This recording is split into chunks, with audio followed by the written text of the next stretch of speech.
Welcome to Thrilling Tales of Adventure. I'm Mardell, reading Black Bartlemy's Treasure by Jeffrey Farnell.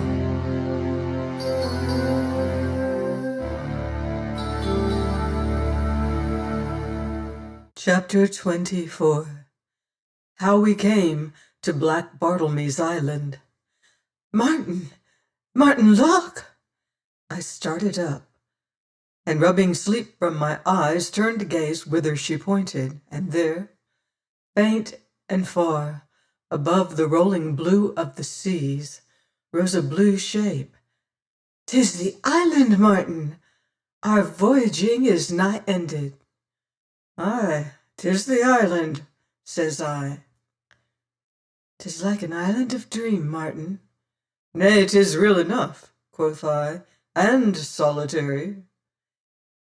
"There is a perspective glass in the locker yonder, Martin."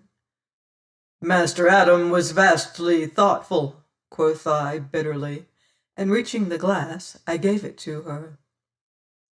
"Will you not look at the island?" she questioned wonderingly. "Nay, I shall see more than enough of it ere long. Do you give me the tiller, and view it as you will." "I see rocks," says she after some while. "Ha! A barren place, as I thought." "Nay, there are trees, many trees. Ah, 'tis wonderful." And so she sat viewing it all untiring, every moment discovering some new marvel. But I fell to my old black humor, since to me this island was no better than a prison.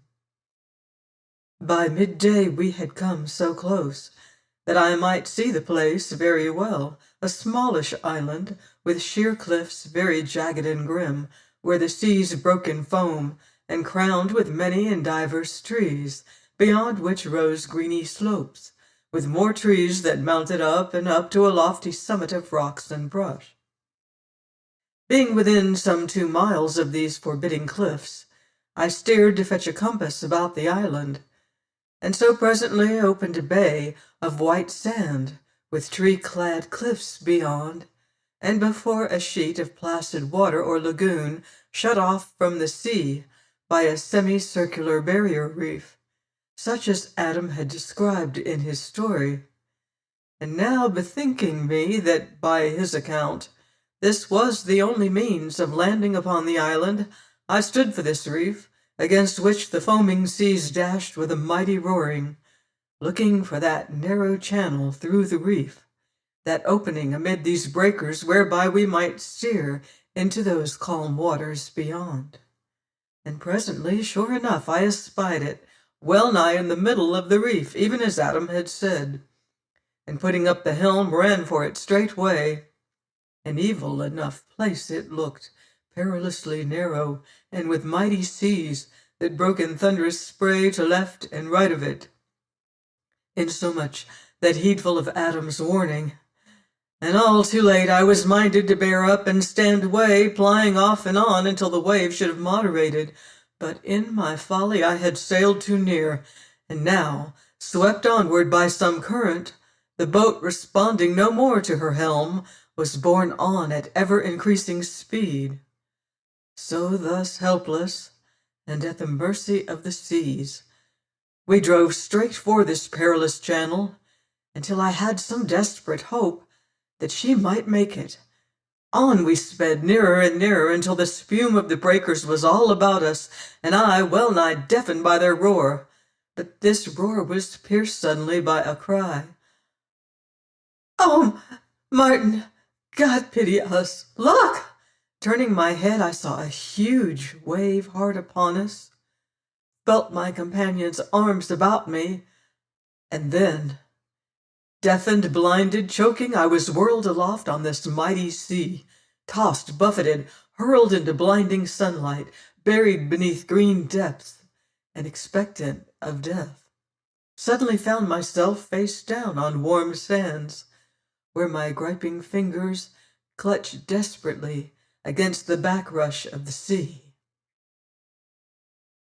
So I lay, gasping and gripping this kindly earth, and waited to do battle for what remained of life, hearkening for the fierce hiss of that great wave that was to bear me back to the horror of those green deeps, the which should bury me forever. Instead, I heard the gentle, drowsy lapping of water all about me, and opening my eyes, beheld myself lying on the edge of those white sands that bordered the lagoon, while behind me the seas thundered impotent against the reef.